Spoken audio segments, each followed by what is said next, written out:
You are not seeing a ghost. I'm alive! Yes. What's up, everybody? Peter Joseph here for a Friday afternoon. Well, late Friday afternoon, Friday evening, wherever you may be in the Northeast. Thank you all for watching right here on this Friday evening, July the 12th, 2024, right fucking here on the Peter Joseph YouTube Wrestling channel, youtube.com/Peter Joseph. Thank you for watching. Make sure you like the video, hit that subscribe button down there inside of my goddamn pants on this very channel and my other channels as well, which are down there too, in the description box. Show your love and support. Leave a comment on any one of my videos on my respective channels, but be respectful, and if you're not, you need to get slapped in the fucking face and get sent to the shadow realm, because that's where you belong. But it is what it is.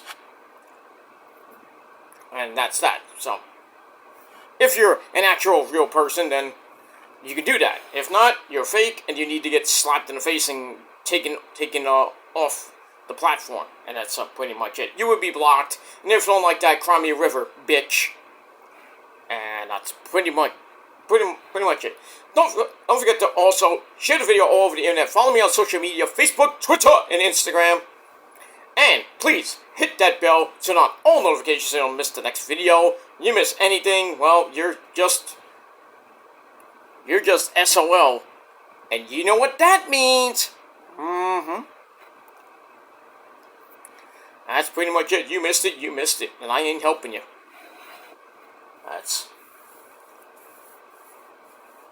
That's pretty much all I gotta say about that. And if you're new here, well, welcome to the goddamn party, pal. We hope you enjoy the ride. Sit back, relax, you grab that cold one, and enjoy the show. And if not, there's the door. Don't let it hit your smelly, fat ass on the way out. And that's pretty much what it is. And no, I did not pick my nose. I rubbed my nose. I rubbed it right over here. So, it is what it is. Alright, so like, share, subscribe, leave a comment if you wish. Hit the bell for more. And thank you for your support. And that's it. Alright, ladies and gentlemen. Like I said, you are not seeing a ghost. It is really me. The tribal god, the immortal one, your undisputed, undefeated, extreme heavyweight champion of the world. And I ain't going anywhere with that belt. Where's the belt? You don't need to know. But it is what it is. But it is I, your tribal god, and you will always acknowledge me like we acknowledge Roman. But you will always acknowledge me and the prophecy and the purge, the greatest thing since sliced bread. And if not, well, fuck you, man. That's all I gotta say about that. So, I'm here. Sorry about that. But anyway. Better thing. But anyway, thank you all for watching here on this Friday evening, July the 12th, 2024. Hope you had a great Friday. It's Friday. Gotta get down on Friday. Something for that goddamn weekend. So it's the second full weekend of July. Not that hot today. The humidity was still kind of around, but still not that bad. We had some rain this morning. Might get more tonight and then overnight. Going, pretty much not all of Saturday, but we'll see what happens with that. Not gonna be a washout on Saturday. Sunday's gonna be the better day. So we got that, but the heat comes back on, and the humidity come back on Sunday. It goes all the way up to Wednesday, and then it's supposed to rain, and then next weekend. Well, next weekend besides next Sunday, it's gonna be chilly, but then right back into the furnace we go. So it's like the temperatures are like up, down, like my dick in your mom's ass. But you knew that already. But that's the way summer is sometimes. You gotta roll the punches to get to what's real sometimes. Like David Lee Roth said, boozy bop. That guy. So we move on. But I hope you had a great Friday. Have a great, safe weekend wherever you may be doing. And that's pretty much pretty much it. And that's pretty much it. We got SmackDown coming your way in about an hour from now. Should be a pretty interesting show. We're gonna hear from we're gonna hear from Solo Mibuki and his fake as fuck bloodline. After it is the aftermath of Money in the Bank on the SmackDown side.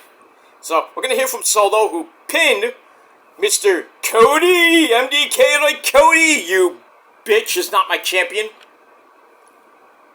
So we're gonna hear from we're gonna definitely hear from Cody, after he got pinned by Solo, and they're kind of on a collision course for SummerSlam and maybe for that undisputed title.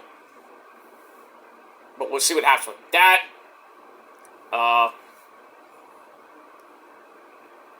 And that's pretty much it. That's the only major storyline there. I think that's it, 'cause I didn't really read the SmackDown rundown this week, so I'm just gonna play it by ear and see what happens. But we got that. But we're about a month away from SummerSlam, the biggest party of the summer, from Cleveland Stadium in Cleveland, Ohio, that dump. Well, it's home of the Browns, that's the only good thing, but, still, Cleveland is a shithole, and I think we all know why. If I'm wearing a music shirt, you know why, but the Rock and Roll Hall of Shame, at least this year's inductees are pretty damn good. Peter Frampton, Oasis, Ozzy, Foreigner, but then you put in people that should not be in. Just ridiculous. They're not even rock and roll and they're going into the Hall of Fame. How can it be a rock and roll Hall of Fame and you're putting people like Shaka Khan? No offense, but still, they're not rock and roll. Tina Turner's not rock and roll, but she did a couple of rock songs with Bryan Adams. Just saying, she had like 2 rock songs, like We Don't Need Another Hero, and then It's Only Love with Bryan Adams, the great man that he is, and a Hall of Famer. At least I think he is something in the Hall of Fame. If he's not, he should be. I mean, Bryan Adams alone, for Summer of '69, probably one of the greatest fucking rock songs, I didn't say the, but one of the greatest songs in the 80s, in an easy fucking guitar riff.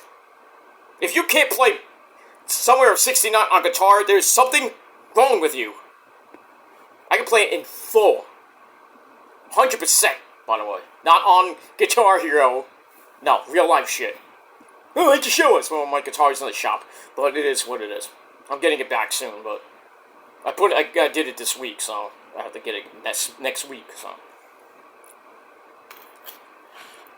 The other ones are, I just don't feel like bringing out right now, but it is what it is. Blah, blah, blah, blah, blah, blah, blah, blah, blah, blah. That. But, yeah.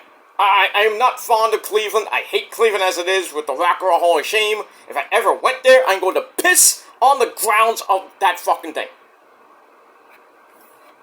It's not I'll just go for the rock and roll part, just to see Ozzy and all the rock and metal acts that are in there. But other than that, I'm like, pfft. Rock it's just a shame that these great bands and great artists take like 20 some odd years to get in the Rock and Roll Hall of Fame. Kiss. Ridiculous. And bands that are still like 30, 40 years old, they can't even get in. I mean, come on now.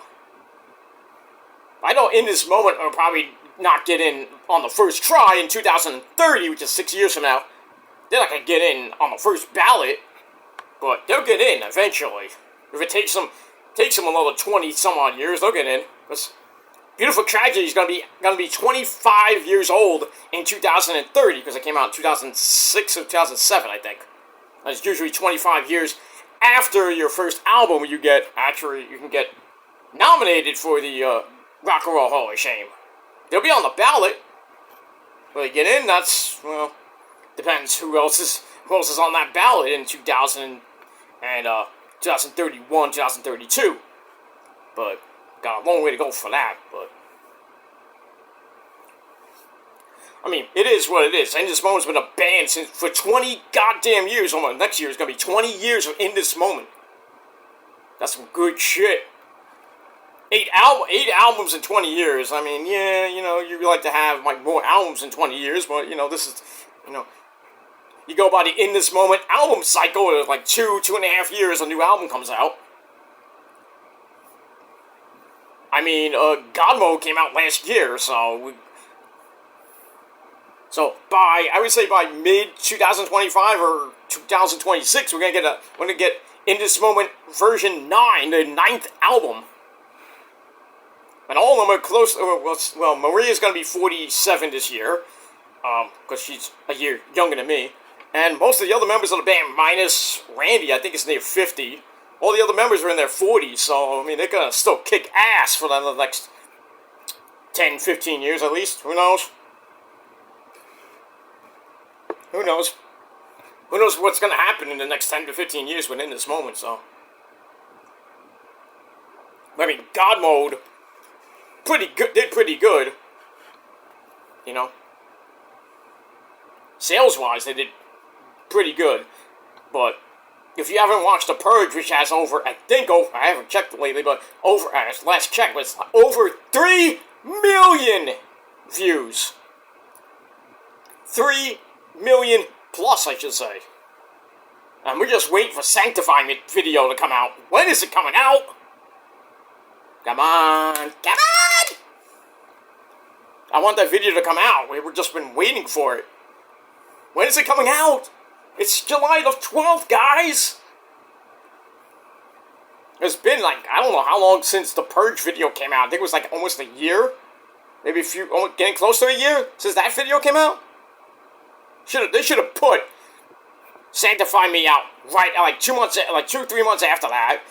Then put what I would have done was put God Mode, the video, out. Then I would have done a video for Army of Me, the cover of Bjork. You can't get those videos because there is no videos. I mean, visualizers, yes. Lyric videos, same thing. Not an actual video, because In This Moment doesn't. I don't know why, but they don't do a lot of videos. Because most of the time they're on tour or they're rehearsing or whatever they're doing.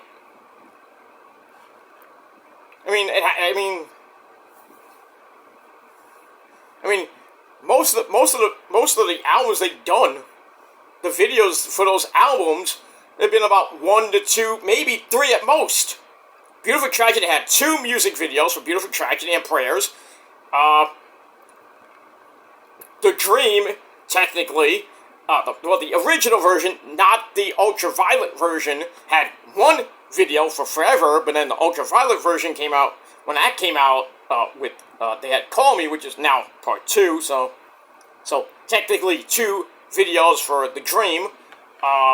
Star Course Wasteland had The Gun Show, and The Promise. I think 1 more.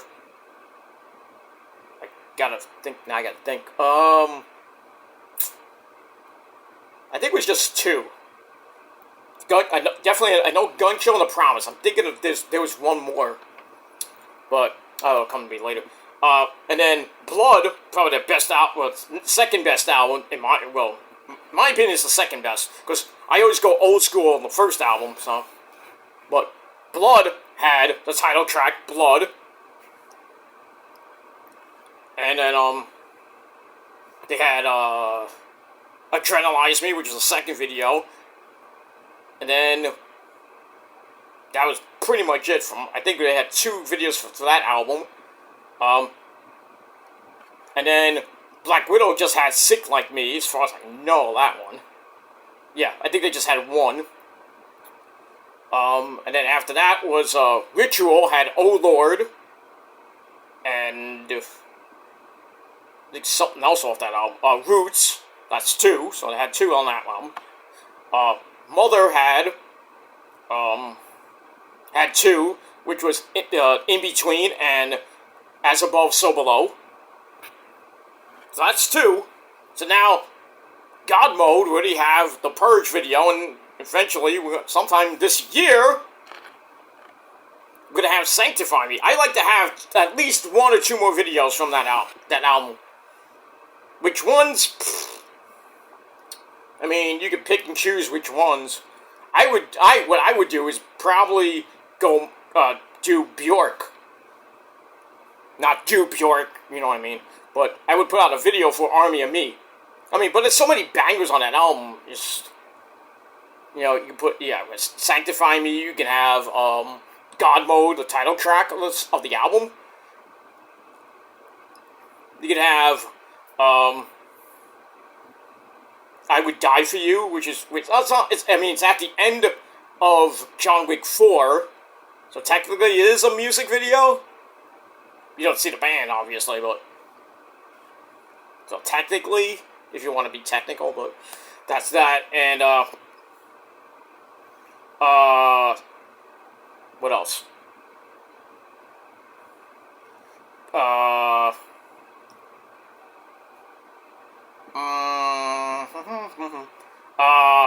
Skyfall, not Skyfall, I think it's called Skyfall, or I think it's called Skyfall. But any song on that album could be a freaking video, because it's so good. And if you haven't got it, get it now. It's a banger. Like all their albums are. You know, not so much. Ritual is stripped down, not heavy, but I mean, Maria doesn't scream that much on the album. I would have loved to have a video for Half God, Half Devil. That's a good, heavy song. But, you know, I mean, Roots was heavy-ish. A little screaming, not much, but Oh Lord had no screaming. You know, I like the cookie stuff, you know what I mean? Ritual didn't really have much of that. I mean, even Black Widow, you know, not much screaming, but, well, actually, there was a few songs that was screamers, but, you know, they should have had a video for Natural Born Sinner. They did have 3. They actually had 3, I'm sorry. For Black Widow had 3 videos. Which was Big Bad Wolf, Sex Metal Barbie. Actually, I think it was 4. So, let me go back to that album.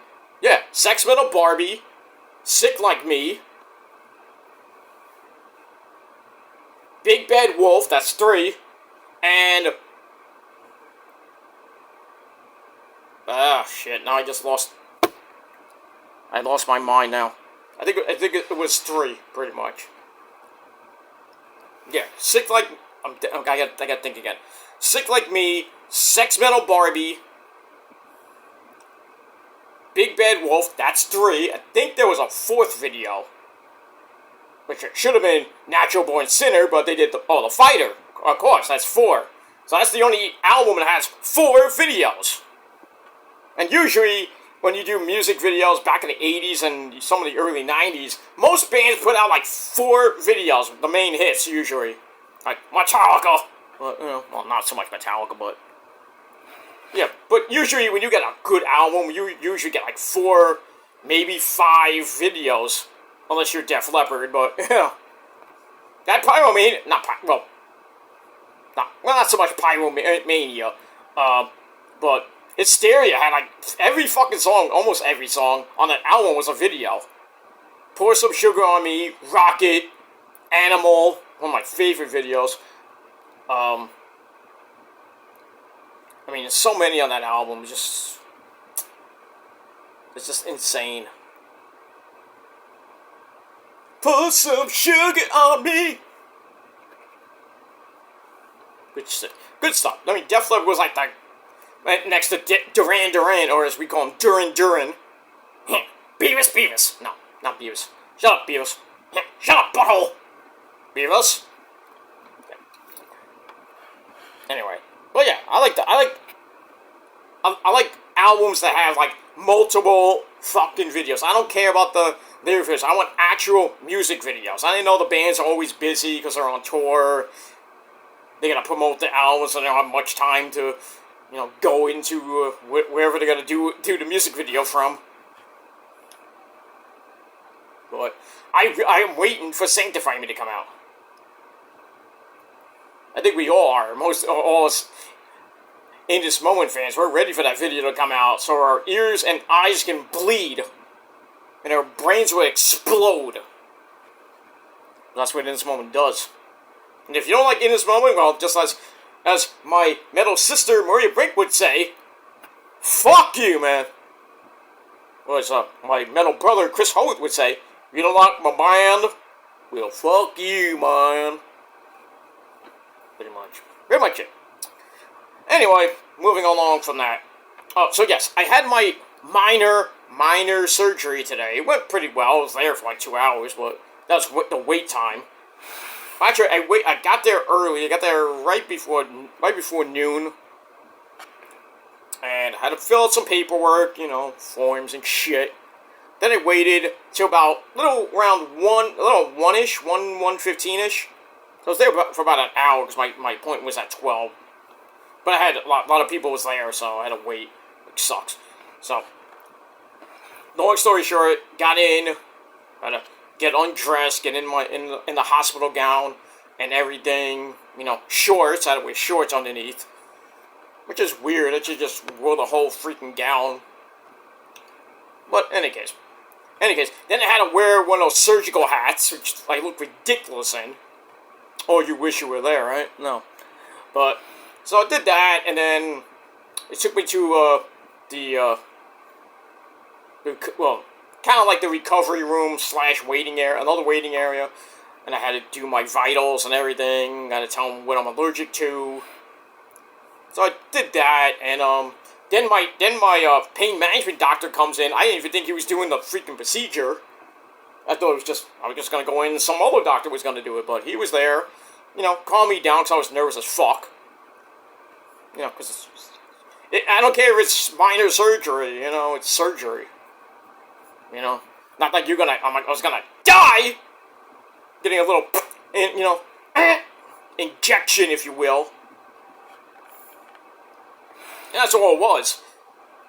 And that's all it will ever be. So, I got on, I had to wait for a little bit because there was another person ahead of me, because the doctor was taking care of that person. So, I finally get there, lay on my stomach, on like this, and you can see my bald head, but it is what it is.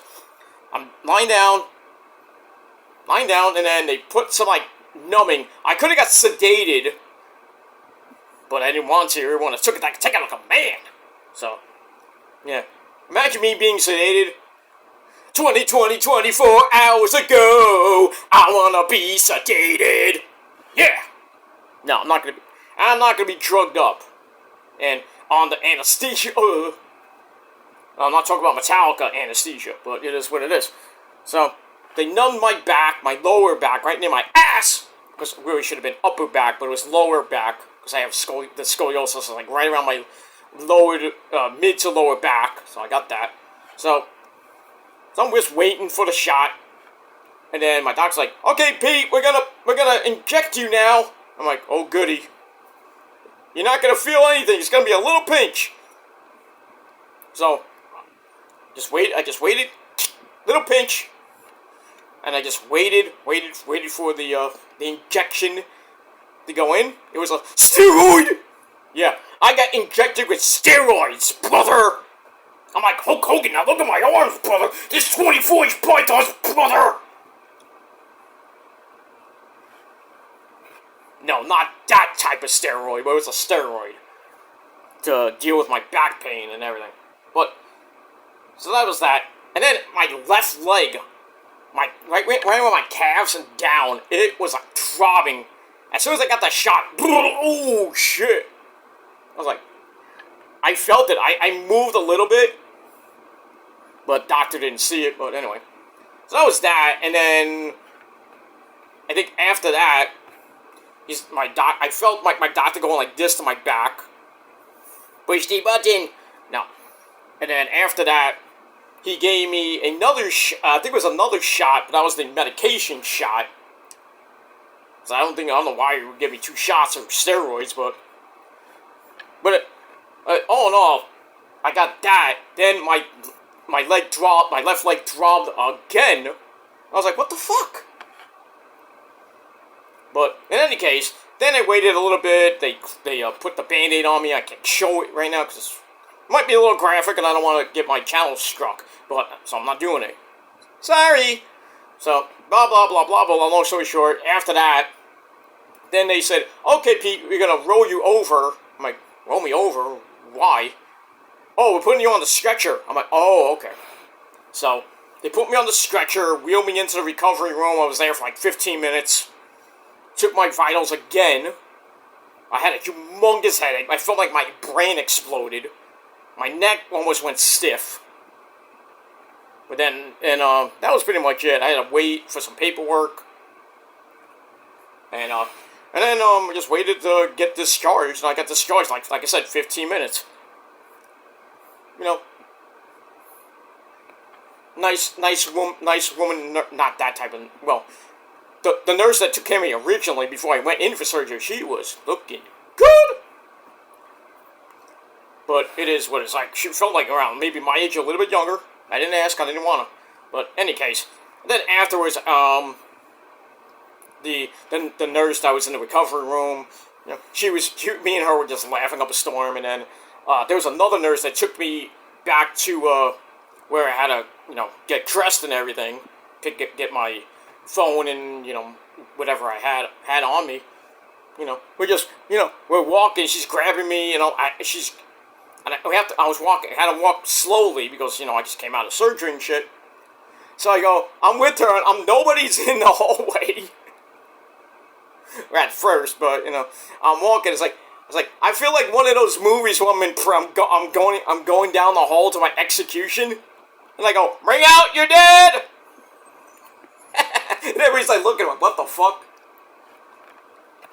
That's how it felt, man. When you go to surgery, you come out of it, you're walking, I mean, if you go for surgery, you're in the hospital, and then you have to go to the bathroom, and the nurses take you to the bathroom, it feels like you're going through your execution. And next thing you know, you have the warning go, bring out your dead! It was funny. It's hilarious. But anyway, after that, you know, I just had to wait for my ride to pick me up, and then I'm back here. And for the last couple hours, I've had, you know, pain. I've had pain. I took an ibuprofen as soon as I got home. Probably had to take another one later because, you know, my doctor said the pain, you won't feel pain for like 2 hours. Lie. But then, you know, you're gonna feel, you know, the pain's gonna go away for a little bit. You're gonna feel good, and then, you know, maybe later tonight you might need to take a pill and everything. But just like get some rest, which I did when I got home. After I ate lunch, of course, because I didn't eat anything before that. They said, don't eat anything 8 hours before your surgery. I'm like, okay, fine. I got up at 8 o'clock this morning. I'm like, oh, I'm so fucking hungry. And I couldn't eat. And then finally, I had like apple juice and crackers while I was in the recovery room. You want anything, yeah? I wanted to say, it's like, yeah, can I get a big juicy steak, please? Or give me some Subway, you know? Give me a meatball sub or some shit. But in any case, I live to tell about it. So that's that. So now I gotta go a week from Tuesday. Well, actually, no. I gotta go next week because I got the vacation. So next Friday I have to go for my follow-up. Because I can't go during the vacation, obviously. So I was supposed to go on the 23rd, but that's my vacation time. So I was like, okay, can I move it up? He's like, yeah, you want to come on Friday? I'm like, yeah, I can come Friday. I got nothing to do. So yeah, Friday morning I gotta go to the follow up. So that's that. Just to see how I feel. Hopefully in about a week from now, a little over a week from now, hopefully I won't have that much back pain. But you never know. And if so, then I'm gonna have to get more cortisone shots, which are not fun. And then hopefully after that, I won't need even more. Because God forbid I need more surgery, which is major surgery. Well, my brother from another mother, you sexy man up there, guy. I don't want that, and I'm out for months. Can't go anywhere. I'm probably either I'm gonna have to use a walker or a cane. That's gonna be a pain in the ass. I haven't been on haven't used a cane since I messed up my knee when I was a teenager. But you know, it is what it is. God, that guy looks like The Rock. No, not The Rock. But I'm just watching TV just randomly. But anyway, we got that. But all in all, surgery went pretty well, and I just gotta rest for the next couple of days. Where we rested today, all day tomorrow, and I gotta see how I feel Sunday. If I wake up okay, not too much pain, I'm probably gonna go out Sunday just to go for a walk and do some other things. Sunday dinner maybe, but with the missus and the family. But we'll see. But yeah, but I live to tell about it. So sorry for the people that don't like me. I want you to help you die. You first. You first, bitches. That's all I gotta say about that. And we move on. Alright, let me get this video out of the way. And then, I wanted to do TNA Ring of Honor, but we'll do that tomorrow. Because I didn't really watch Ring of Honor, most of Ring of Honor last night. I did watch TNA. Great show that was. Izzy Dame on the show? Really? And Miles Bourne and Mr. Eagle's son Charlie Dempsey on the show in tag team action. Yeah, Izzy Dame was the mystery opponent for Jordan Grace and her Knockouts title. Jordan Grace beat the crap out of Izzy Dame. And we're going to get more with the WWE NXT Union, which I'll get into in just a minute. But we're going to get more of that next weekend at Slammiversary. And also, we got the Hardy Boys, you know, Matt Hardy, broken Matt Hardy, yes, well, he's not broken anymore, but pretty much, he had a match with, Rebby Hardy, you know, Rebecca Hardy, the woman who doesn't close her legs because it's open like a 7-Eleven, a 24-hour 7-Eleven, mind you. So, they beat Eddie Edwards and Alicia Edwards, big whoop, because, they were broken Matt Hardy and Queen Rebecca, you know. By the way, happy birthday to Gothic Baby, Evie. She turned 3 years old.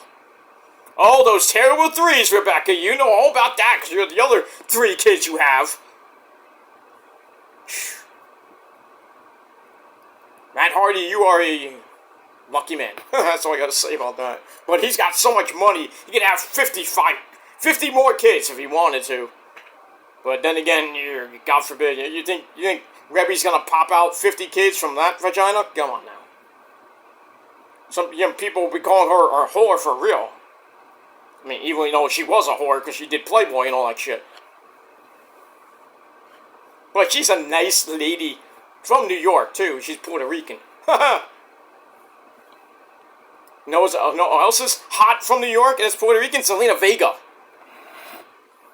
Well, and Issa too, but, I digress on that. Moving on.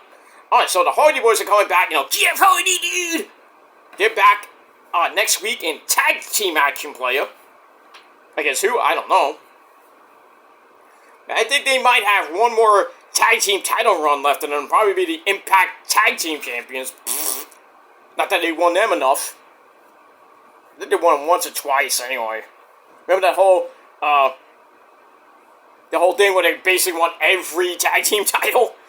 TNA tag team titles, then they won the Ring of Honor tag team belts from the Bucks.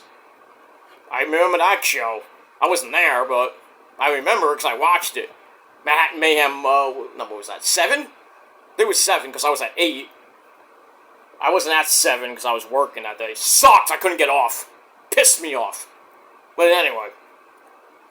Yeah, they won the TNA Ring of Honor. They won the New Japan belts, I believe.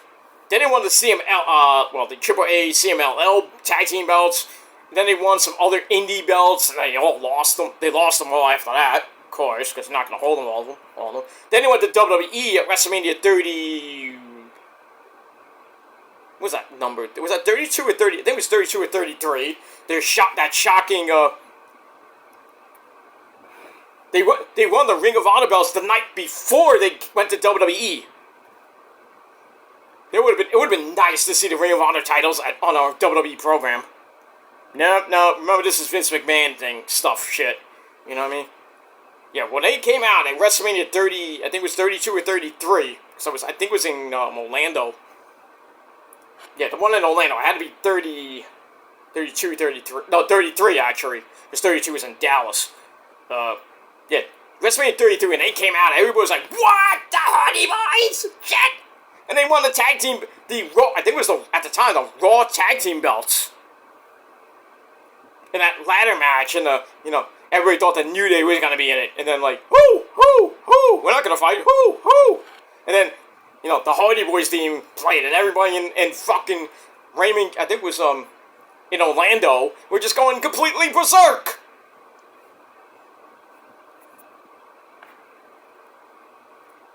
And that was it. They had a pretty decent run in WWE, then kind of like fizzled out, we all know that. Matt went to AEW, Jeff stayed and got drunk. Yeah, nice little Intercontinental title run that wasn't even that long. I think he held the U.S. title too during that run. But then he just, the same fucking shit with the booze and the drugs and you're out of here. He goes to AEW. Basically, Matt and Jeff did nothing in AEW. Nada. Nothing. Oh yeah, Matt Hardy was a broken Matt Hardy during the first Stadium Stampede, which was great. And then after that, he gets into the Hardy family office, which I think was retarded. He has that little feud with Hangman Adam Page. Remember that whole thing where Adam Page won most of his money? That was during the pandemic era, of course. So he had that, and then he gets involved with Brother Zay and Mark Quinn, Private Party, and then he turns on Private Party. Then I think they had one of those Hardy compound matches in AEW. Wasn't that great? It was fun, a little bit fun here and there, but Then pretty much after that, it was like nothing. Like Matt and Jeff, we thought they were gonna become the AEW Tag Team Champions. Nope. Tony Khan kind of just brought him in. We brought Matt Hardy in, then Jeff Hardy comes in, had that horrific, I think he had a really bad fall. He had a good match with Darby, I'll say that, but in any case, Jeff Hardy once again with the DUIs and shit, and that was basically he done. Tony Khan should have just fired him. He's like, oh, we're just going to give you one more chance, and then that was it. We didn't see Jeff Hardy much on AEW. Except that when he boxed a couple of times. And he hurt Sammy Guevara hurt, I think it was either Sammy hurt Jeff Hardy, and then got beat up for it. And they got suspended.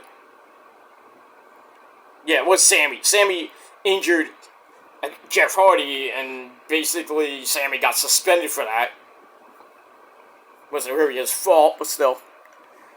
But yeah, pretty much after that, Matt and Jeff were just like, they didn't do anything with them. They were basically on Rampage a lot with Brother Zay. I was like, ugh, it's boring. And then, that was it. Like, Matt and Jeff basically left. Matt goes to TNA, goes after Moose, doesn't win the world title. Well, it's great to see broken Matt Hardy and Queen Rebecca back, and the kids, and that not deletion match they had with basically it was the Hardy, it was just it was the just Matt Hardy and against the System of Moose, Eddie Edwards, Alicia Edwards, and Brian Myers. They go to the Hardy compound, get the fucking shit beat out of them. Technically, Alicia died. Because she got her neck cut off by Rebecca. You bitch! I know. And that was that, but... So, now the Hardys are back. Jeff comes back to save Matt. I think it was like against all odds, I think. And now... Who knows what's going to happen with the Hardy Boys if they have one more title run left in them before they actually retire. And they're probably going to be in the WWE Hall of Fame in the next 3 to 5 years, 6 years, maybe more. Who knows? Well, we do know John Cena will be inducted into the Hall of Fame probably next year. This is his retirement tour.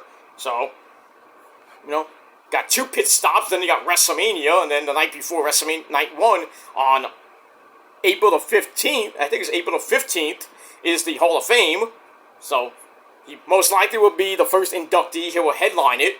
Not that it's going to be, it's in Vegas. So, it's Cena. So, let's put him in next year. Why not? Who inducts him? I would say Randy Orton. I think it's going to be his last match. I'd like to see Orton Cena at Mania. And a lot of people say, oh no, do it in December. Why? What? December, they don't have a pay-per-view in December. Unless you want to do it on Raw. Okay, we'll do it on Raw, but that's a pay-per-view match. You can't do it on Raw or SmackDown. No, do it at Mania. Then maybe throw a Punk match in at SummerSlam next year. Does he face Roman? I hope not. Cena, you all know about Roman. You acknowledge Roman not once, but twice. He got fucked up by Roman.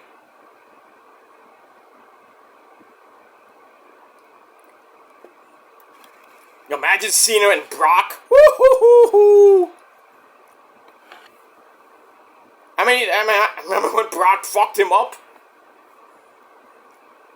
I would think Cena should have a win next year. Well, except on Raw, certain Raws and SmackDowns, yes, but pay-per-views, no. Not going to win the Royal Rumble. I don't want him to win the Royal Rumble and go to Mania and win belt number 17 and be the guy to break Ric Flair's record that we all knew he was going to break. But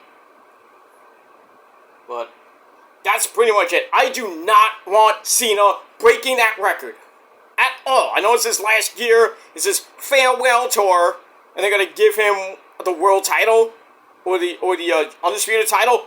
No, I don't. If he beats Cody, I don't care. I'll be happy. I'm like, yeah, he beats Cody, great. Belt number 17. But he won't hold it for long. That's pretty much it. All right, I'll be right back. Just a second. Put my phone go off. My millions of fans.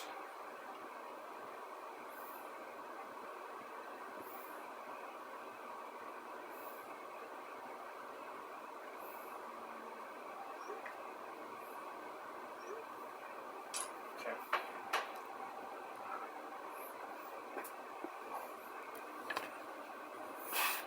Sorry about that. The missus is busting my balls on. What do you want to eat?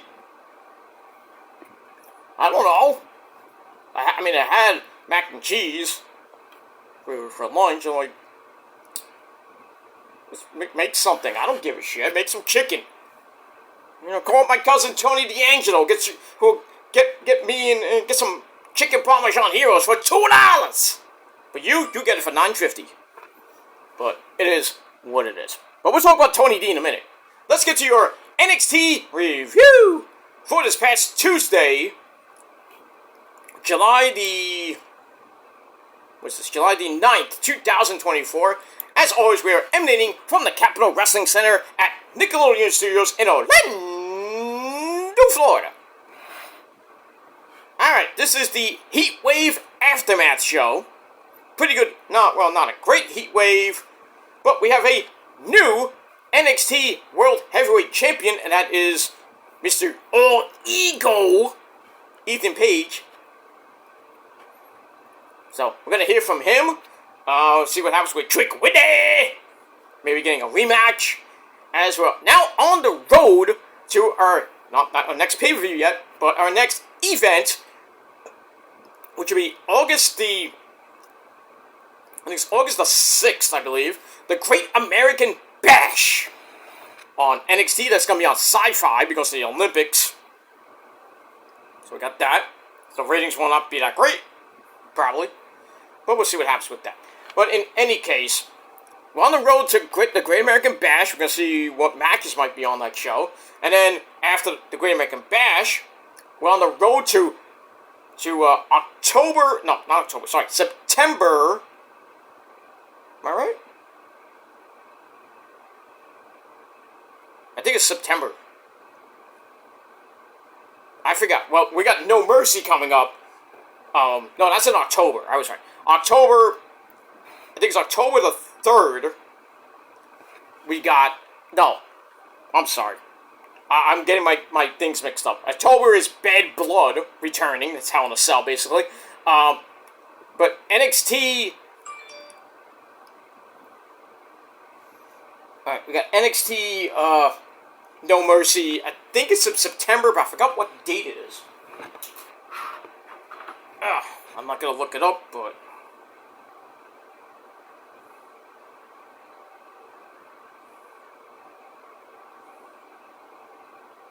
Sorry, Rose is asking me stupidity.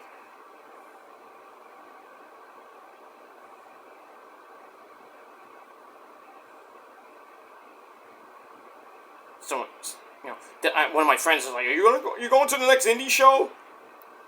No. I mean, there is one in August, but I don't think I'm going to be able to go.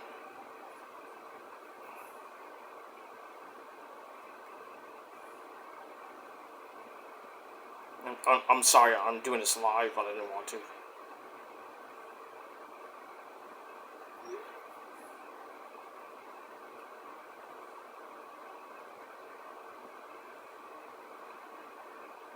I'm sorry, so Rose is being a pain in my butt.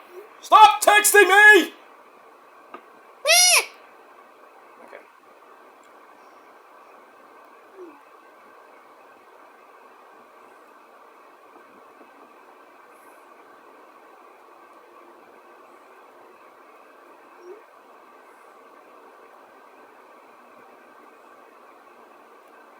I hate when people freaking text me during a I'm freaking busy.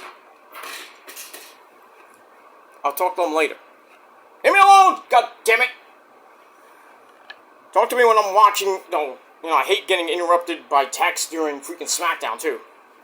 But in any case, all right. Now back on track. All right. So we got the Great American Bash, August the 6th, and then after that, I forgot what date exactly, is going to be NXT No Mercy. Mercy is for the weak. There is no mercy in this dojo. Is there? No sensei. Cobra Kai coming out next week. Final season, ladies and gentlemen, on Netflix, season 6. Mike Barnes is going to be in season 6. That's kind of weird. Mike Barnes, who tortured Daniel LaRusso in Karate Kid 3, is now helping Daniel and Johnny Lawrence. Who saw that coming? We still got Mr. Silver still running Cobra Kai, and you know, John Kreese. He was in jail. I think he got out. I forgot the ending of season 5. I know it. Don't tell me. I know it, but I forget. But in any case, yeah. Cobra Kai coming back for its final season next weekend, July 18th. Actually, I heard. So that's pretty much next Thursday. Actually, this Thursday. So check it out on Netflix. That's pretty much it. All right, ladies and gentlemen. Let's get into this NXT review because if I keep talking for 49 goddamn minutes, we're gonna get into it right now. All right. So if you want to hear the NXT part of the review of this video, go to 49 minutes of the video because I spiel for 49 minutes. I apologize for that, but I wanted to give a little health update, part 2, and then just randomness after that. All right. So we got Vic Joseph, the man with the creepy jacket and a lot of candy. Mostly Starburst candy. Because he's too cheap to get Skittles bite-sized candies! But in any case, so we have Vic Joseph and a two-time Hall of Famer, the man who smokes more weed than you do. That's a fact, and that's Booker T, sucker! Black Snow. So we had that. Oh yeah, man. Okay, Booker T, calm down. That's pretty much it. All right. Pretty decent show. Not great, but still. You know, usually an aftermath show. Some of them are good, some of them bad. This one was pretty decent. We started with a longest fuck heatwave recap, and then we begin the show properly with the new NXT World Heavyweight Champion, Mr. Smile himself, Ethan Page, comes out, brags about his big, huge title win at Heatwave, even though he pretty much got knocked out by Trick, and then he fell on top of Javon Evans, and he wins the belt, and Sean Spears, being a smart man, stopped Trick from retaining the belt. So Trick lost the title, and he didn't even get pinned. That's the rules of a Fatal 4-Way match. It is what it is. So he says the entire locker room hates him. Well, obviously. So he has extra security out there. So he has 6 security guards. You see, Shawn Michaels, you listen to me. Thank you. You watch. I know you watch my show religiously. 6 security guards. From your local indie fed in Orlando. Well, not really the local indie fed, but they're from the Performance Center. So they come out. 2 on each side. 2 here, 2 here, 2 here. I think they had 2 here, so it might have been 8, but it's really 6. But in any case, they're there to protect him. And then out of nowhere, Ora Menza, who's been torturing him for the last month, tries to jump him, but security cut him off. Oh, but we'll see him later. And then Ethan talks about the "whoop that Trick" chants. Then he goes on and talks about how he's going to fight off these outsiders. What outsiders? Not that outsiders. He goes, he is NXT. He's like, this is no longer the whoop that era. And on cue, guess who comes out? But not that guy, but Trick Williams comes out. Oh, by the way. Okay, got that. I gotta get the music ready for our boy. You know who he is. Let me just get it ready.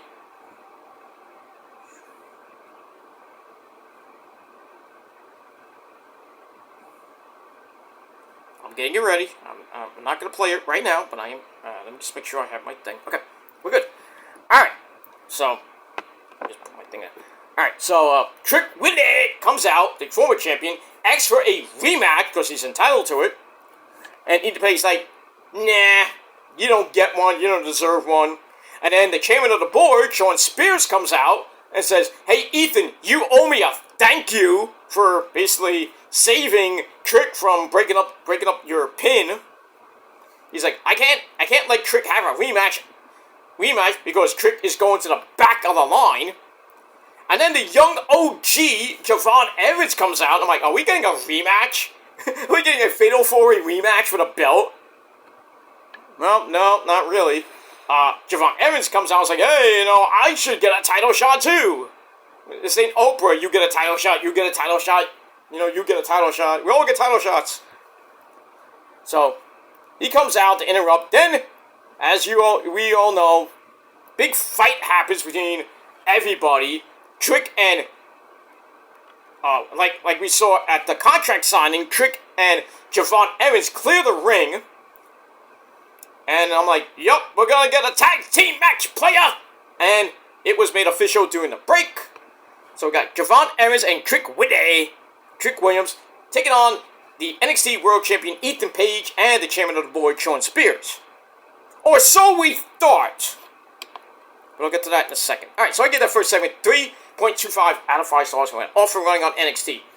Then we get a recap of Ariana Grace and Karen Petrovic, the hometown girls, because they are from Toronto, basically cheating to win on the kickoff show against Casey Jane and my girl Jasmine Nix, and then Ava Rain later in the pay-per-view put them in a match one-on-one. We're going to get that coming up next. But before we get to that, we have Lexis King and Tony D'Angelo with their dueling promos from basically on the YouTube channel and their respective social media channels.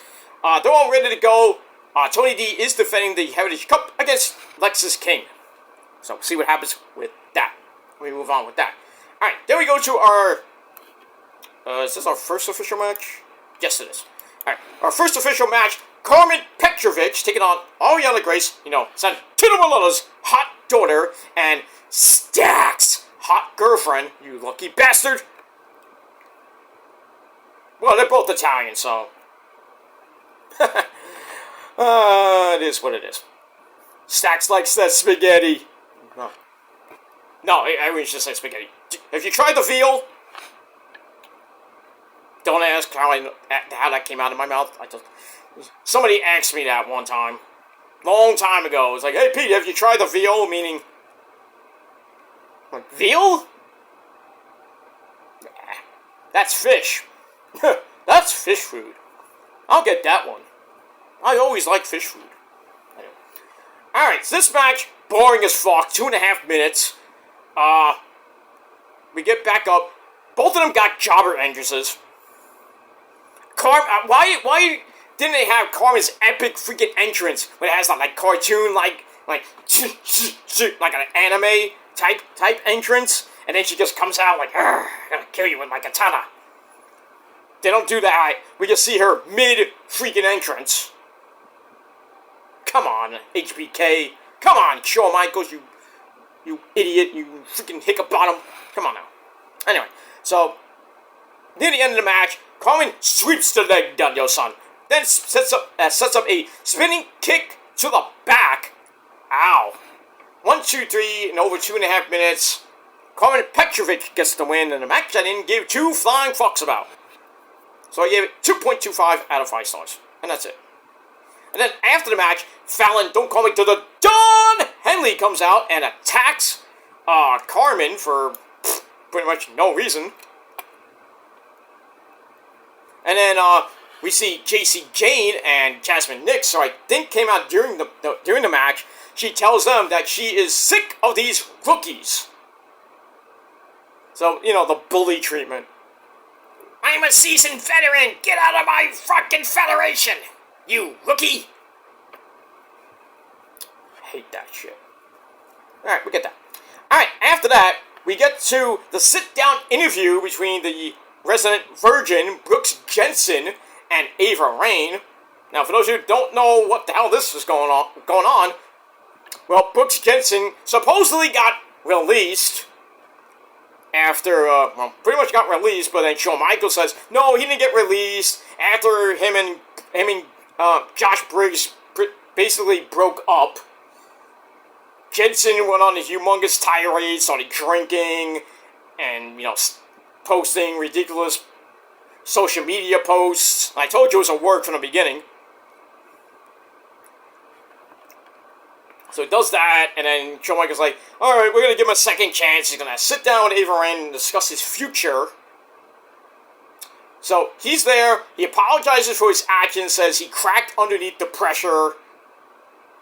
It was like, well, me and HBK were about to release you for real, but a lot of people vouch for you. I wonder who. Briggs, maybe Fallon Henley, because, the whole stable thing. But anyway, so Ava's like, okay, you're going to stick around, but we're going to watch you.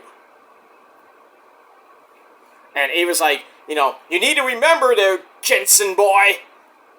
Brooks, well, I can't say Bookie Hogan, but, Mr. Jensen, that Jensen! No, why did I say the Jetsons? I don't know. So, Mr. Jensen! Remember that you are a WWE superstar full-time. So, Brooks Jensen's like, okay, I get it.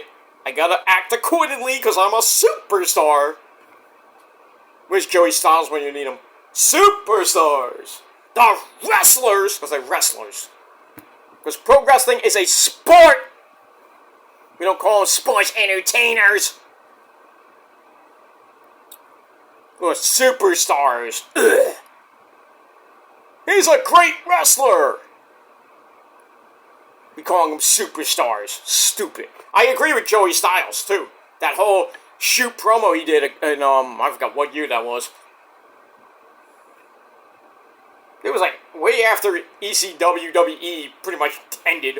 It was like, had to be 2008, 9, or 9, maybe 10, somewhere around that area. But that shoot promo was great. That's why he was the unscripted, uncensored, best play-by-play guy in the history, well, not the history, but in ECW. And they just watered him down when Vince bought ECW. It was so freaking watered down. He didn't really say, "Oh my God!" a lot. Unless it was WrestleMania, but when Edge put Mick Foley through a flaming fucking table.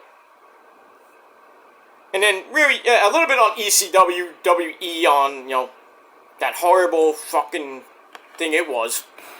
When, there was Bob Holly, was it Bob Holly? Yeah, it was Bob Holly, God rest his no, I was gonna say God rest his soul, but it's Crash Holly.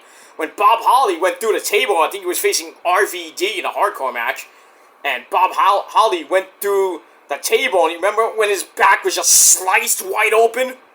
And blood was just pouring down his back? Joey Styles was like, "Oh my God!" Ugh. That was crazy. But yeah, ECW, the WWE version was so fucking watered down. It was mind-blowingly boring. Sandman facing... The first episode, Sandman's facing a guy named The Zombie! What? And then really had nobody in ECW. I mean, really, Balls Mahoney, I don't even think was there. He was on the Invasion, but was it? I know it was Balls Mahoney. I think it was Axel Rotten as well. Balls, Axel, sure. They were part of the Invasion, but they were not part of ECWWE for some odd reason. A guy who was part of the Invasion? This guy! Mike! What? Get in here! Ah, crap! Well, did I bother you? I was about to go eat! Oh, I'm sorry. I just wanted to... Remember when you were on WWE television? When you were the hardcore champion? When you won it at Madison Square Garden during the Invasion? Oh, yeah, that was great times! But anyway, I can't stay. I gotta go eat. I'm sorry. Mae Young's cooked up a nice steak. I'm like, wait, but she cooked? Yeah. Alright. Go eat. Oh, you want to say goodbye? Bye! Okay. Go eat.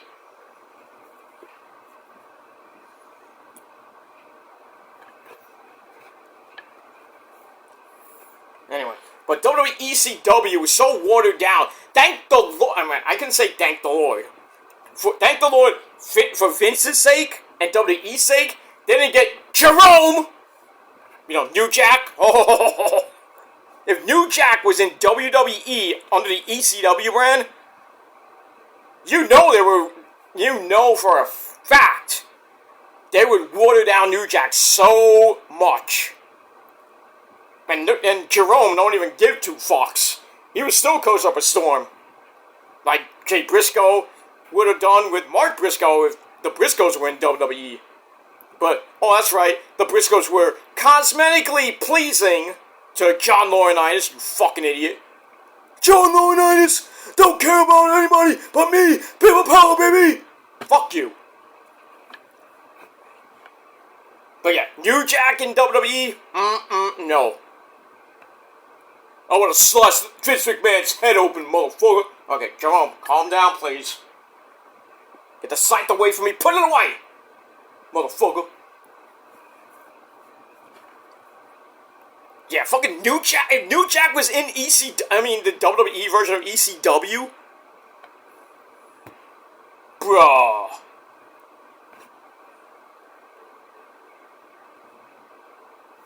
Yeah, we got Tommy Dreamer. Big whoop. Big deal. No offense to Tommy Dreamer, the innovator of violence. You only saw Beulah at the second One Night Stand when she got speared in half by Edge, and then Edge basically mounted her, and then he's like 1, and then he's like 2, 3 with his dick. Because he was with Lita at the time, remember that? bet you Tommy was pissed off about that pin. I wonder. Next time I see Tommy, I might ask him about that. Say, hey Tommy, were you mad when Edge speared your Beulah? And then he had, remember that pin he did? When he was like basically, like, you know, in missionary position? And he was like on top of your wife, and he's like, bang, you know, bounce 2, 3. You know, 1, and then he's like, with his, you know, 1, and then he like thrust it into Beulah 2, 3.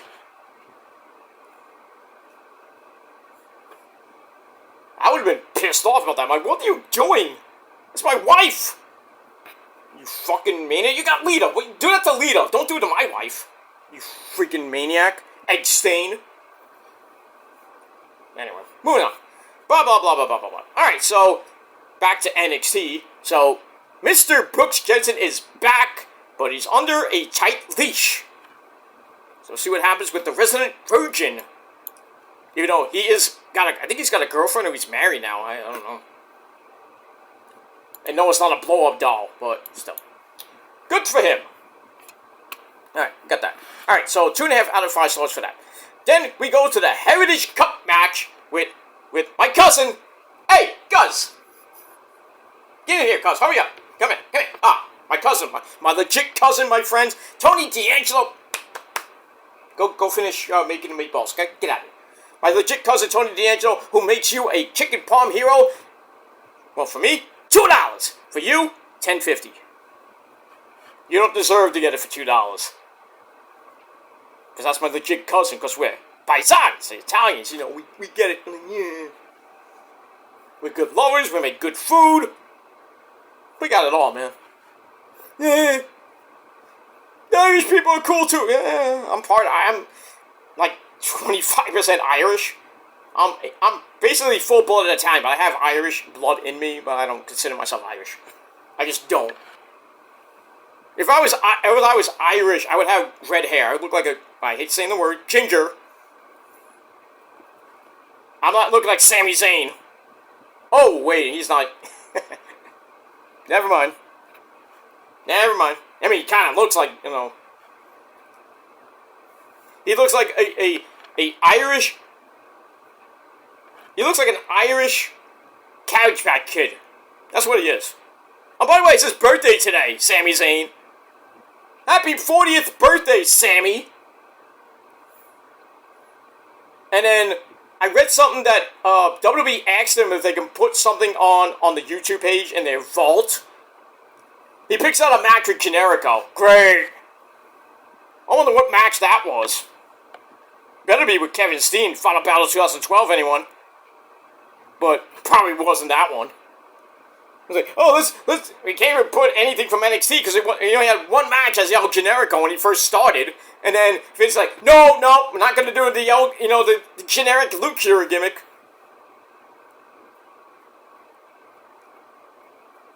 And I'm like, really? So then he changed it to his real name. I think it's just still a real name. His real name is Sami Zayn or whatever. No, it's not his real name. He changed it to Sami Zayn. So he picked out a match for the WWE Vault. And he picked a Generico match. And then I'm getting DMs when I tweeted happy birthday, you know. I said, hey Sammy, happy birthday, tell Generico I said hello in jail. Because as we all know, El Generico is in jail because he stole orphans from the orphanage in Mexico. That's why he's exiled there. He can't leave. Not even coming over the border as a migrant. Fuck him. Right, Kevin Steen, right? Yeah. Exactly. But we move on. Alright, so happy birthday to Sami Zayn. Or as I call him, Sammy Lame. We get that.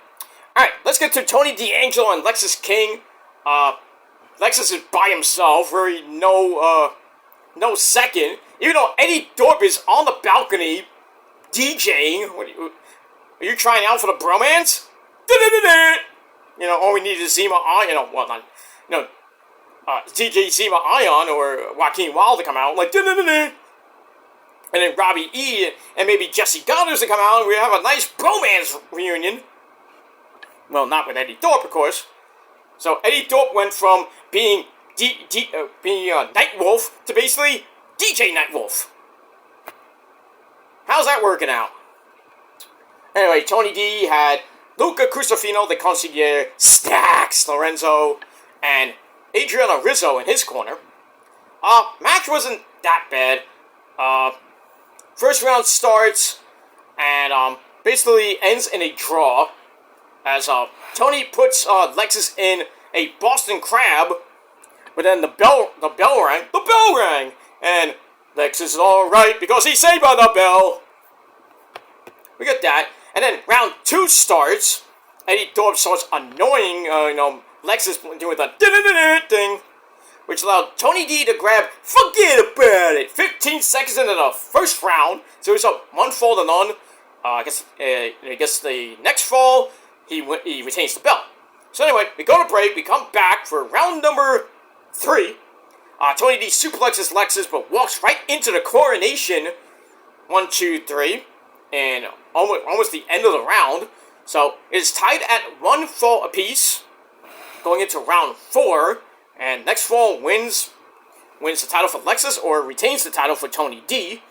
So we go to round 4, and pretty much a back and forth match, but then Lexus tries for another coronation, it gets blocked, and then we get a spine buster by my cousin Tony D. 1, 2, 3. Tony D retains the Heritage Cup in an 11-minute match overall. Match wasn't that bad. Still, 2.5 out of 5 stars, so still your Heritage Cup champion, my cousin Tony D. You gotta love it. And that's it. Moving on. Alright, then we go to the back. We see Brooks Kenton, he's back, but now he's not doing what he was told to do. And he jumped Javon Evans, and then Josh Briggs breaks it up. He's like, what are you doing? What are you doing? And he's like, I was the one who stuck up for you. You should thank me. Yeah, here's your thanks. Anyway, so we got that. 2.25 out of 5 stars for that. We gotta change to SmackDown. Sorry about that. I forgot about SmackDown was going on.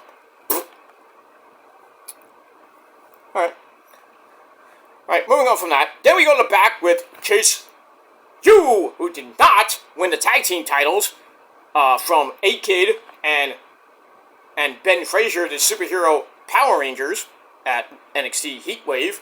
So Rich Holland tries to make amends with Chase U, I guess because something happened. Oh, because he got caught. Basically cheating, the whole thing what we saw about a week or 2 ago with the paper in the envelope. We're like, oh, what's that? Oh! You got caught with the hands in the cookie jar. So Ridge is trying to make amends with Chase U and says that I went to Ava Rain and I got some title matches for you guys. So Duke, you get a North American title match next week against Oba! Ooh, Wakanda Forever! Femi! Oh, that's not good for you. And Duke's like, thanks, Ridge. I don't know what the other title is. I guess the tag titles for, maybe it's gonna be Rich Holland and Mr. Jace going for the tag titles? Oh, no, Thea Hale gets a women's title shot against Roxy. Oh, she's gonna lose that. So it is what it is, and yeah, that's it. Duke Hudson's gonna get killed next week, so we might see a murder next week by Mr. Oba Femi, Mr. Wakanda. We move on. Alright, SmackDown is on the air. We're gonna recap of Money in the Bank with Solo pinning Cody at the end of the show, so we got that. We're gonna hear from the fake ass fuck Usos. I mean the Bloodline. But we're getting closer and closer to Roman coming back. We're pretty much I think let's say 13, 20. We're 4 weeks away from SummerSlam, so about a month away. So Roman is coming back in about 4 weeks, my friends. I can't wait for that pop. That pop is gonna be massive. And you thought Rhea Ripley's pop on it's gonna be on my yeah. on Monday Night Raw was big. Nah, Roman's pop is gonna be, he's gonna trump that, because it's Roman. And people are saying that Roman's coming back under the big dog gimmick. No. Please, for the love of God, no. That was so overrated, and basically everybody called Roman shit Reigns. And that's that too. But, I mean, that's what it was. It was shit. His big dog gimmick was shit. The tribal chief just made him a god. Made him what he is, really, which is the GOAT of the new era, not of the modern era. The new era. Or whatever era we're in. He is the GOAT. But in the modern era, from basically 98 till now, not Cena, it's The Undertaker. That's all I gotta say about that. Alright, so we get the recap now. We have Cody earlier in the day walking around the set. That set is small. Where are we tonight? Look at that. And now we have Tommaso Ciampa, the Psycho Killer. I think with his daughter. That's his daughter, Cutie Patootie. And Johnny Gargano, the new SmackDown Tag Team Champions, as they beat Grayson Waller and Austin Theory. We're gonna get a rematch tonight. Guess who wins that? I think Austin Theory's gonna turn full-fledged face tonight. Look at that. Alright, so we got Alicia Taylor screaming her lungs off. We got the 2024 Women's Money in the Bank winner. Oh, it's Tiffy time! It's Tiffy time! Oh, yeah. Daddy! I'm coming out! Look at me! I'm on TV! Look at my briefcase, it's all pink! It's my favorite color! I know. You told me that already. Oh my gosh, she's looking hot! Woo! Wait, I thought it was pink. Why is it still white? She said she was gonna, glam it up. Well, maybe not now. But, damn, Tiffy she's got those things popping. Woo! Making daddy. Ho, boy. I'm daddy. God damn you, Marcel Barthel. You are a lucky bastard hitting that hot piece of ash. Oh. Anyway, moving on. Alright, so we got that. So next week, Duke Hudson takes on Oba Femi for the North American title, and Thea Hale is going to be taking on Roxy for the NXT Women's Championship. Both of them are going to lose. So we got that. Alright, moving on. Then we go to another tag team match player. We had Gallus of Mark Coffey and Wolfgang with Joe Coffey at ringside. And they've been going at it with Tyreek Igve and Tyson DuPont, or as I call them, the Bears. You know, the big beefy Bears. Been fighting for the last 3 weeks. They fought at Heat Wave. So finally we get this tag team match. I thought it was going to be like a 3-on-2 handicap match. But in any case, Joe Coffey did get involved. No bridge Igve to the floor. That leaves Tyson DuPont basically to walk right into a flapjack big boot combo. I don't even know what they call that move. I know it's their finisher, I think. 1, 2, 3 in over 3 minutes. Did I say over 3 minutes? Somebody call 3-minute warning. Look at that. Welcome to SmackDown. It's TV time. Alright, we got that. Oh, you look great. Oh, I want to jump through the TV. Actually, I'm not. But anyway, we got that. Alright, so that tag team match, 2.25 out of 5 stars. Alright, then we go to the back in the where are we? I think we're in the trainer's room. Trick Willie is all ready to fight on his own. He's with no, he's not in. He's in the trainer's room. He's in the back with Kelly Kincaid, and she asks him, "Well, what are you gonna do now? You know, what's the story with Javon?" Well, Trick says, "Well, Javon is hurt." He's like, "Maybe I should fight them 2-on-1." Then Kelly's like, "I don't think that's a good idea." And then Trick's like, maybe he should find a partner. I wonder who that could be, and I think we see his face on the screen. Well, we'll get to that in a minute. Oh, Bailey's coming out. Uh-oh. Are we gonna get a cash in now? I doubt now, but Bailey's coming out to talk to Tiffy Tiff. Well, Bailey's got Nia, Jax at SummerSlam. We might get a cash in from that. I think Nia's gonna lose most likely, and I think Tiffy is gonna cash in after Nia beats the fuck out of Bailey. I think Tiffy Tiff might be the new SmackDown Women's Champion at SummerSlam. Maybe if it all plays well, because you know how they tease the cash-ins and everything, or they just say, "Oh, I'm gonna cash in," and then they just fuck it up like Braun Strowman did, John Cena did.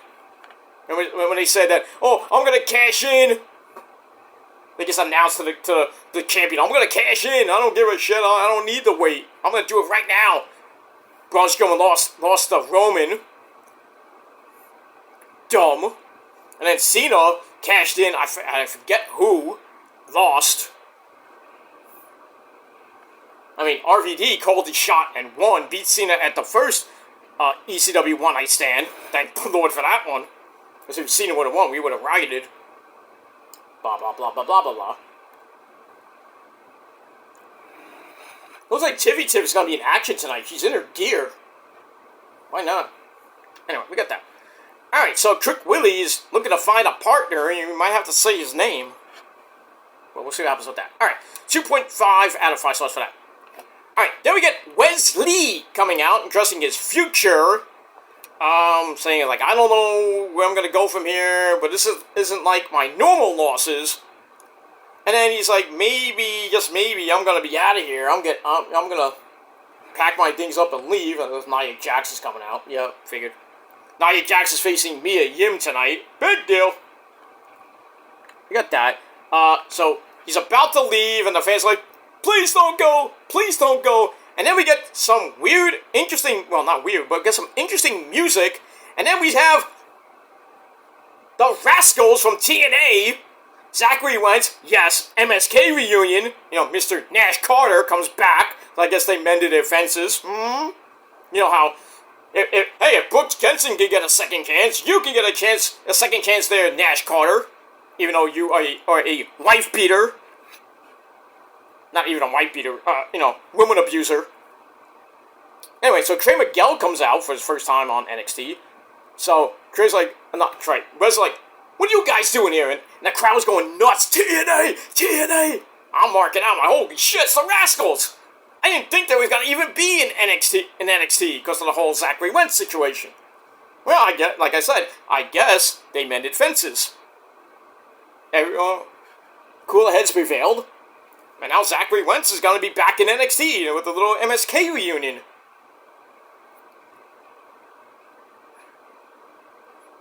Alright, so Wes like, I'm proud of what you guys have become. You know, former TNA, Trey Miguel, former X Division champion. I don't think the Rascals, Zachary and Trey were tag team champions. I gotta look that up. But anyway, we got an MSK reunion. That's pretty cool. So we get that. And then they're going to face Gallus next week. Or at least, two, maybe in a 6-man tag. Or I think it's a tag team match. I think we're going to get an MSK reunion against probably Wolfgang and Mark Coffey. I don't know. We'll see what happens with that. Moving on.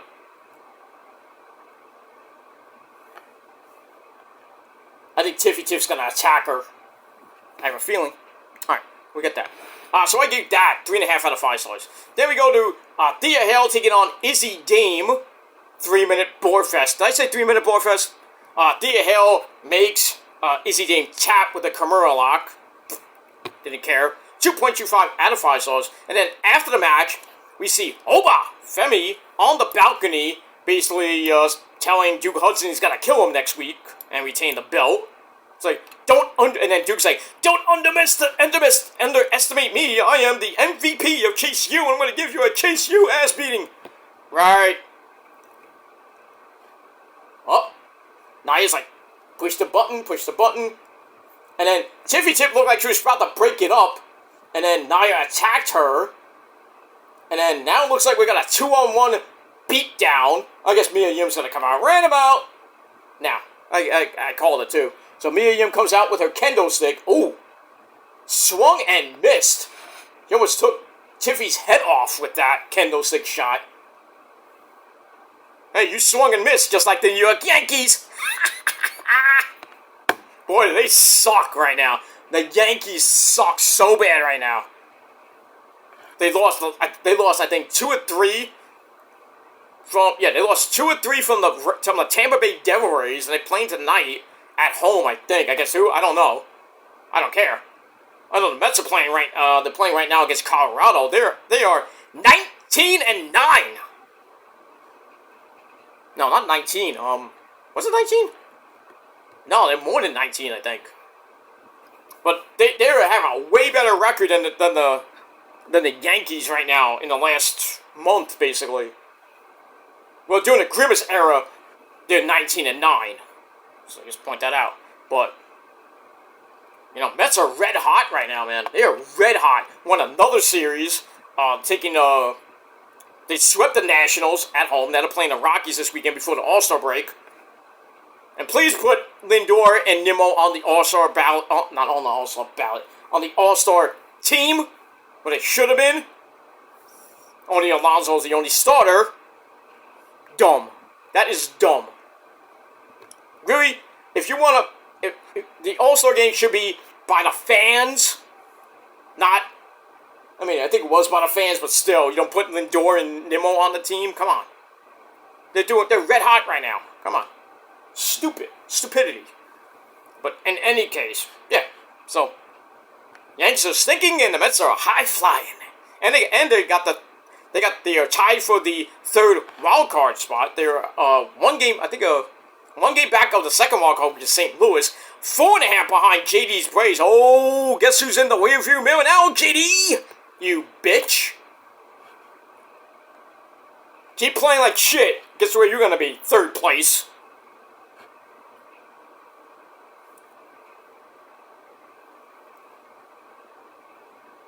Alright, we'll see what happens with that later.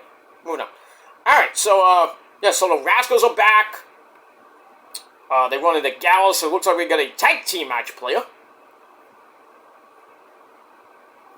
And then Gal's like, maybe we should summon that guy. And then they're like, nah. But anyway, we get that. Alright, so I gave that 2.5 out of 5 stars. Then we have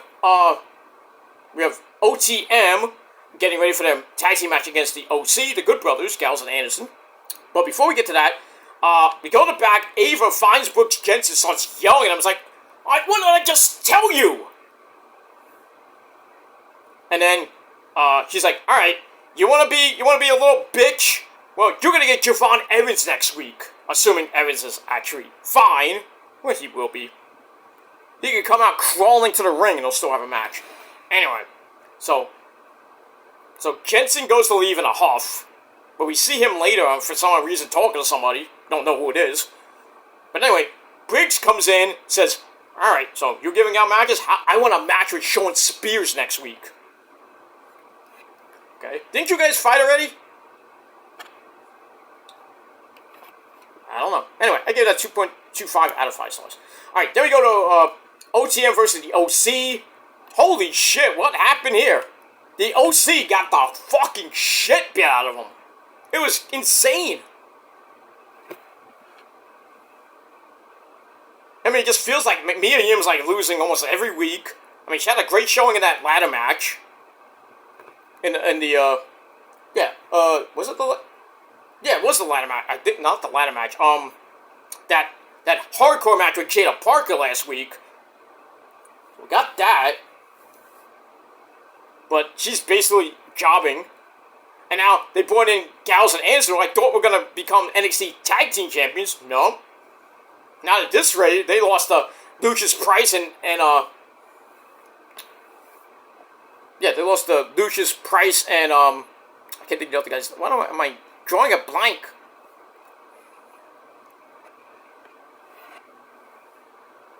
God damn it. Anyway, I know it's Lucius Price and, the other guy.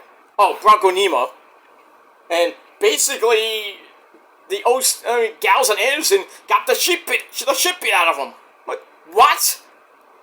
Former multiple-time tag team champions that are getting the shit beat out of them by basically a rookie tag team? Are you nuts?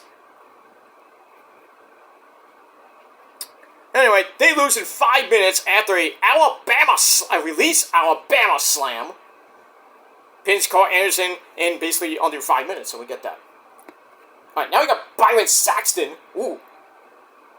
With Dewdrop, Piper Nevin, and Chelsea Green, who's in a neck brace. And Chelsea looks like she has a knife. Is that a knife? Oh, it's a nail file. Long as fuck nail file, because, she's fat! So she needs one of those. Chelsea's yelling at Byron for some odd reason. And now, Piper's like, go away, Byron! And then in the back, we see who was that in the back? Look, let me, good thing I have DVR. Let me go back 10 seconds. I think we had I think it was the tag team champions. Let me go and modify. Let's see. Yeah, we have. I think it was the tag team champions. I look like I saw Isla Dawn and maybe Alba Fire talking in the back. Okay. See what happens with that situation. Not that I care.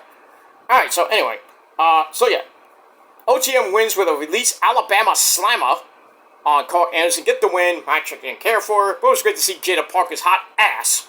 So we get that. So 2.5 out of 5 stars for that. And we move on. All right, we see Fallon.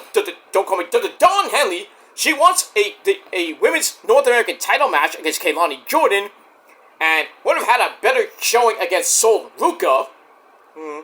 Well, that doesn't work for Miss Sol Ruka, who says you can either work or you can complain, and they're gonna have a match coming up next. So I give that 2.25 out of 5 stars.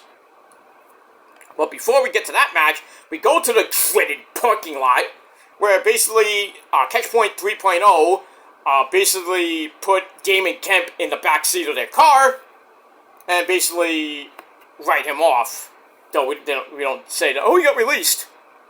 So they put him in the back, and then Charlie Dempsey's yelling at Tavion Heights and Miles Bourne, saying that no more mistakes.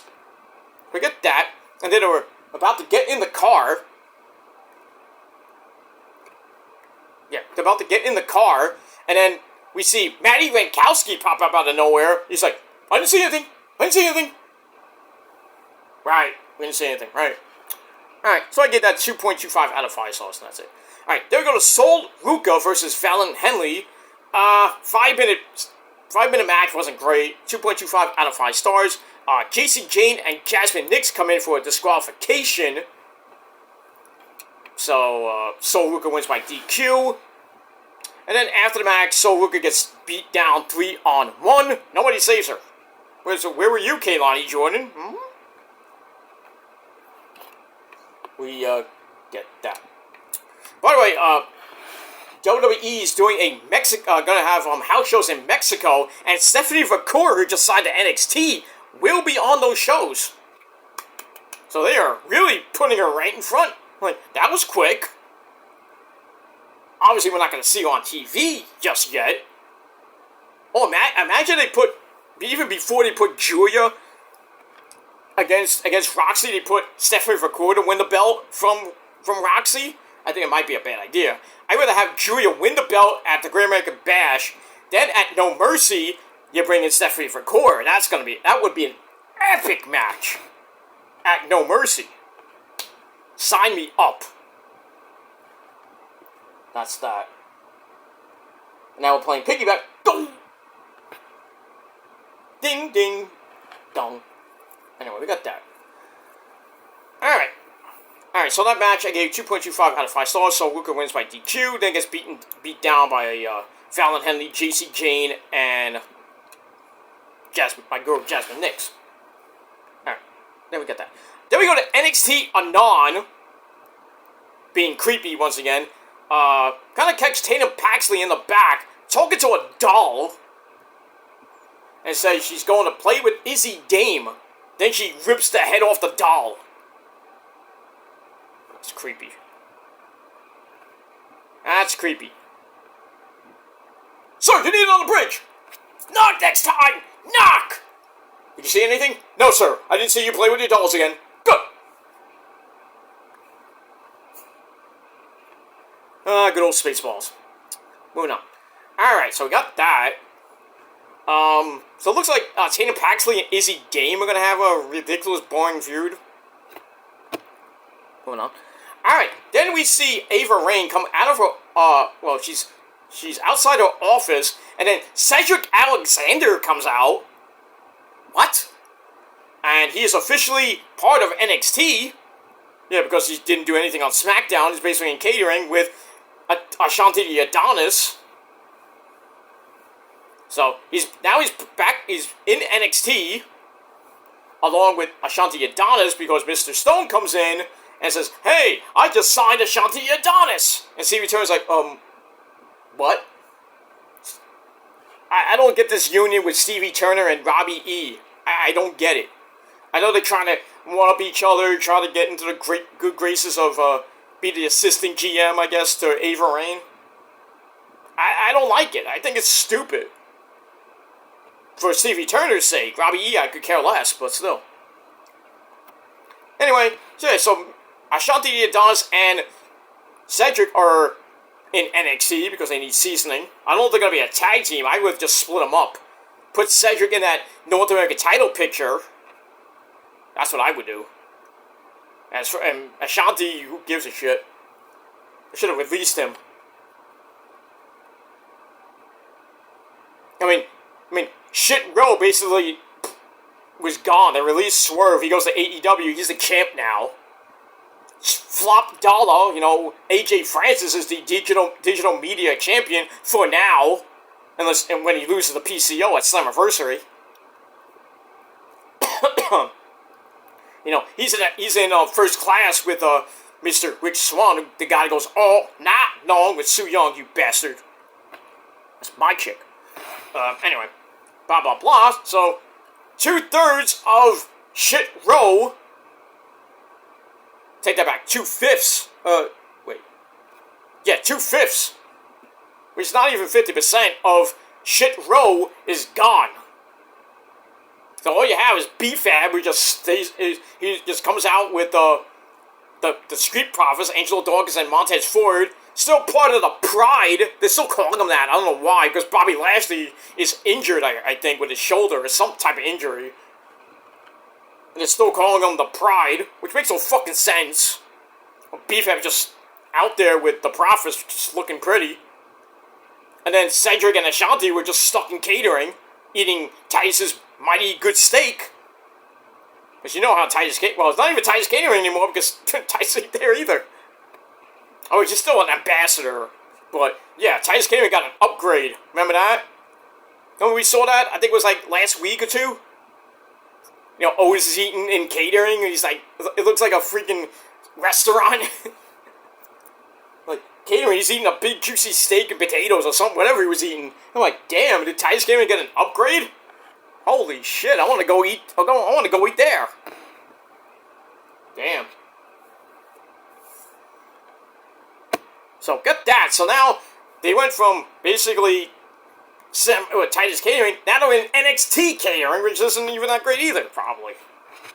What is Cedric and Ashanti Adonis going to do in NXT, instead of, just job? Cedric deserves better. I'm serious. Was a great cruiserweight champ. Same thing with Pac. A little bit. I mean, freaking Austin Aries, who hasn't wrestled in God knows how long. I think he's done wrestling. I don't even know what Austin Aries is doing these days. I personally don't give a shit. He's probably working at Disneyland. No, that's Joey Ryan. I'm sorry.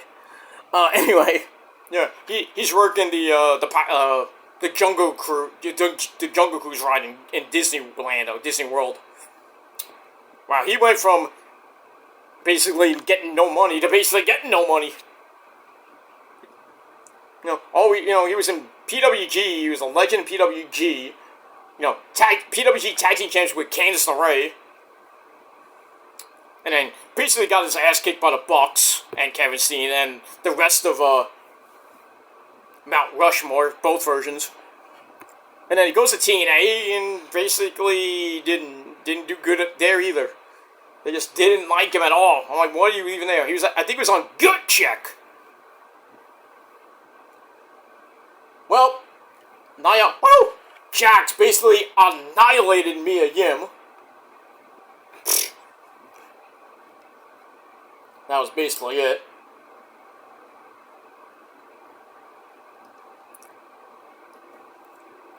That's basically it. Didn't give two shits about the match. And then Bayley comes in to attack Nia, but then Tiffy Tiff comes in, smacks her with the Money in the Bank briefcase, so it looks like we're going to get a 2-on-1 beatdown. I bet you nothing Naomi comes out. Ugh, big headbutt.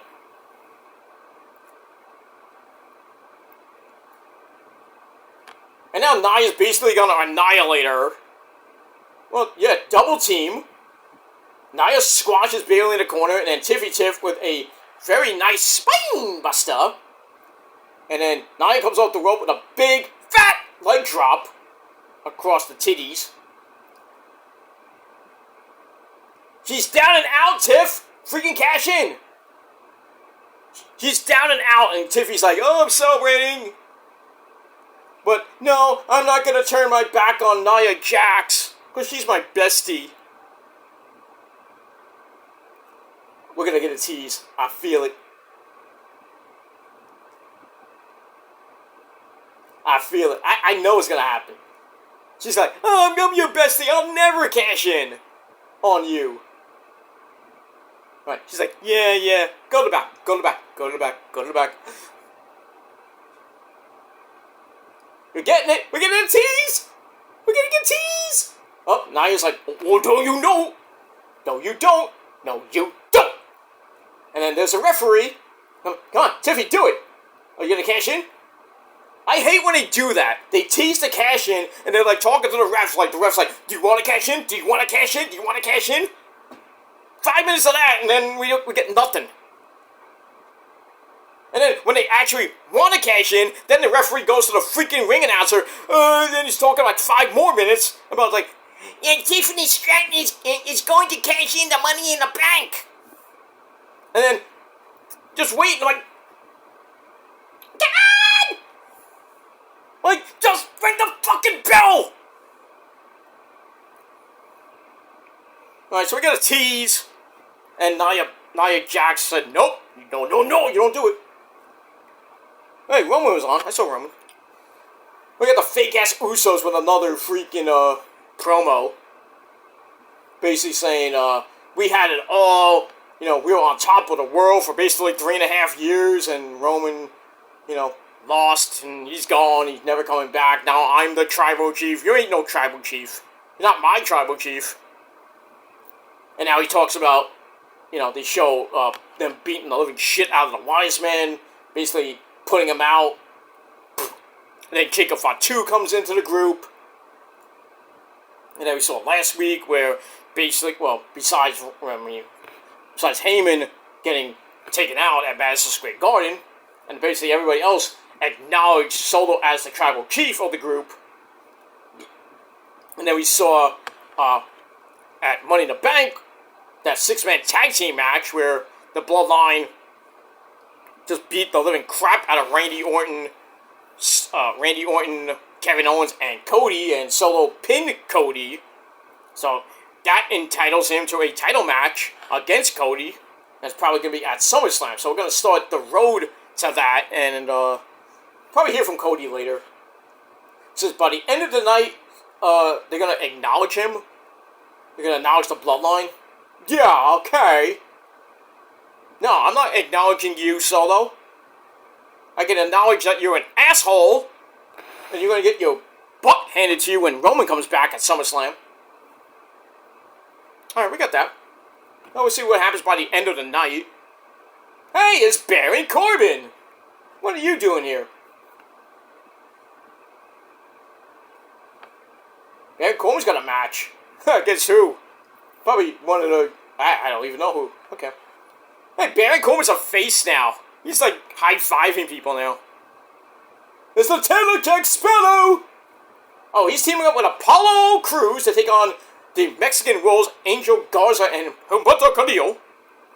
Alright, we go from a kind of a boring match with Mia Yim and Nia Jackson, the tease of Tiffany Stratton cash-in.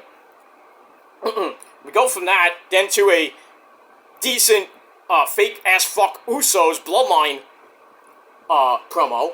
And now we got a tag team match player. I'm not feeling this SmackDown right now. I'm not feeling it. We'll see what happens by the end of the night. We're only 32 minutes in, so we got that. Alright, so Cedric and Ashanti Adonis are in NXT. Probably job out.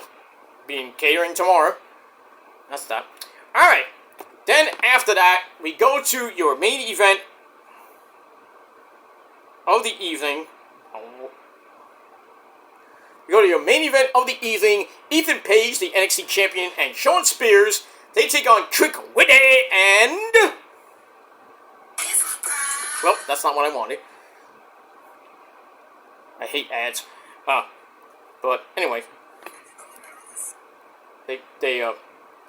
Well, who's Trick Willie's partner gonna be? Well, they've been teasing him pretty much last weekend and at Heat Wave, and they teased him on Tuesday night.